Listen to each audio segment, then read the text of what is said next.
Hi అండి, welcome back to my channel. ఈ వీడియోలో టేస్టీ అండ్ హెల్దీ బోడకాకరకాయ పులుసును ఎలా ప్రిపేర్ చేసుకోవాలో చూద్దాం. దానికోసం ఇక్కడ నేను 1/2 కేజీ బోడకాకరకాయలు తీసుకున్నాను. వీటిని కొన్ని ప్రాంతాల్లో కాకరకాయలని కూడా అంటారు. ఇప్పుడు ఈ విధంగా బోడకాకరకాయలను నీట్గా కడిగి ఇలా పొడవుగా కట్ చేసుకొని పెట్టుకోవాలి.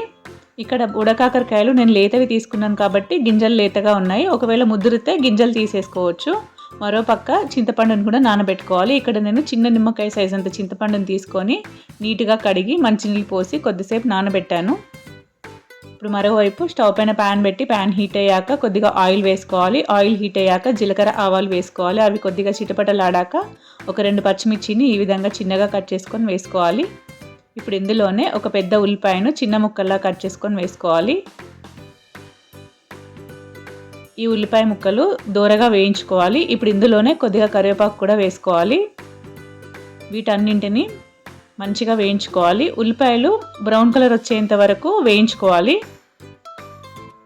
ఉల్లిపాయలు బ్రౌన్ కలర్ వచ్చాక 1 టీ స్పూన్ అల్లం వెల్లుల్లి పేస్ట్ వేసుకోవాలి. అల్లం వెల్లుల్లి పేస్ట్ని కూడా పచ్చివాసన పోయేంత వరకు వేయించుకోవాలి.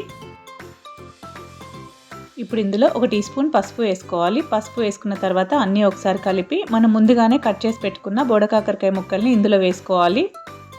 ఈ ముక్కలని మనము మీడియం ఫ్లేమ్లో పెట్టి చక్కగా ఫ్రై చేసుకోవాలి. ఒక 3-4 నిమిషాల పాటు ఫ్రై చేసుకోవాలి. ఈ విధంగా కలుపుతూ ఫ్రై చేసుకున్న తర్వాత మూత పెట్టి ఒక 2-3 నిమిషాల పాటు మగ్గించుకోవాలి. ఇలా 2-3 నిమిషాల పాటు మగ్గిన తర్వాత ఒకసారి కలుపుకోవాలి. ఈ విధంగా కలిపిన తర్వాత ఇందులోనే రుచికి సరిపడా కారం, అలాగే రుచికి సరిపడా ఉప్పు వేసుకోవాలి. ఈ ఉప్పు కారం వేసుకున్న తర్వాత అన్నీ కలిసేలా ఒకసారి కలుపుకోవాలి. ఇలా కలుపుతూ ఫ్రై చేసుకోవాలి. మీడియం ఫ్లేమ్లో పెట్టి కలుపుతూ 2-3 నిమిషాల పాటు వేయించుకోవాలి. అప్పుడే పచ్చివాసన పోతుంది, లేదంటే కొంచెం పచ్చిగా ఉంటుంది. మనం ఎంత బాగా ఫ్రై చేసుకుంటే పులుసుకు అంత టేస్ట్ వస్తుంది. ఇలా మంచిగా చక్కగా మూత పెట్టి మగ్గించుకోవాలి. ఇలా 2-3 నిమిషాలు ఫ్రై చేసుకున్న తర్వాత ఒకసారి ఇలా కలుపుకోవాలి. ఆ ముక్కలకి చక్కగా ఉప్పు కారాలు పడతాయి.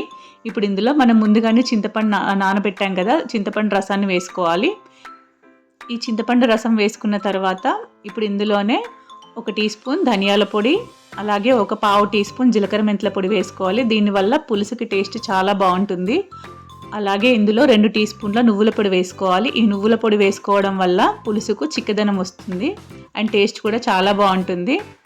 ఇలా ఇవన్నీ వేసుకున్న తర్వాత మూత పెట్టి మీడియం ఫ్లేమ్లో 10 నిమిషాల పాటు మగ్గించుకోవాలి. ఇప్పుడు 10 నిమిషాల తర్వాత ఆయిల్ పైకి వచ్చేలాగా చక్కగా మగ్గింది కర్రీ.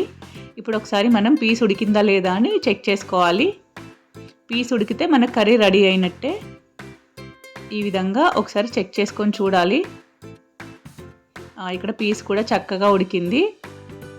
ఇప్పుడు ఇందులోనే సన్నగా తరిగిన కొత్తిమీర ఆకును వేసుకొని స్టవ్ ఆఫ్ చేసుకొని ఇంకా దింపేసుకోవడమే అండి. చాలా బాగుంటుంది, ఈజీగా ప్రిపేర్ చేసుకోవచ్చు అండ్ హెల్దీ కూడా. మీరు కూడా ఒకసారి ఈ ప్రాసెస్లో ట్రై చేసి చూడండి. ఎలా వచ్చిందో కామెంట్ బాక్స్లో కామెంట్ చేయండి. Thank you for watching this video. Please like, share and subscribe my channel and support my channel.